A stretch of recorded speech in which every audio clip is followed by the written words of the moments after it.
મહિલા ધારાસભ્યોને વધારાની 2 કરોડની ગ્રાન્ટ ફાળવવામાં આવે તેવી માંગ ઉઠી છે। ધારાસભ્ય સંગીતા પાટીલે ગ્રાન્ટ વધારવાની માંગ કરી છે। વિશ્વ મહિલા દિવસ અંતર્ગત વધારાની ગ્રાન્ટ આપવાની માંગ કરી હતી। દર વર્ષે મહિલા ધારાસભ્યોને વધારાની ગ્રાન્ટ ફાળવવામાં આવે છે। વધુ વિગતો સાથે સંવાદદાતા નિકુંજ જાની જોડાઈ ગયા છે। નિકુંજ, મહિલા ધારાસભ્યોને વધારાની ગ્રાન્ટ ફાળવવામાં આવે તેવી માંગ ઉઠી છે, શું અપડેટ?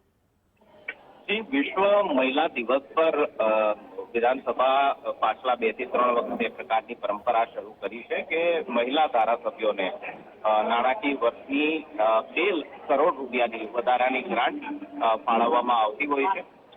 આ વર્ષે આ ગ્રાન્ટની ફાળવણી નથી કરવામાં આવી અને તેને લઈને ધારાસભ્ય સંગીતા પાટીલ દ્વારા વિધાનસભા ગૃહની અંદર રજૂઆત કરી છે કે વિશ્વ મહિલા દિવસ નિમિત્તે જે પ્રકારની મહિલાઓને 2 કરોડની વધારાની ગ્રાન્ટ મહિલા ધારાસભ્યોને ફાળવવામાં આવતી હોય છે તે પરંપરા અનુસાર આ વર્ષે પણ વધારાની 2 કરોડ રૂપિયાની ગ્રાન્ટ મહિલા ધારાસભ્યોને ફાળવવામાં આવે।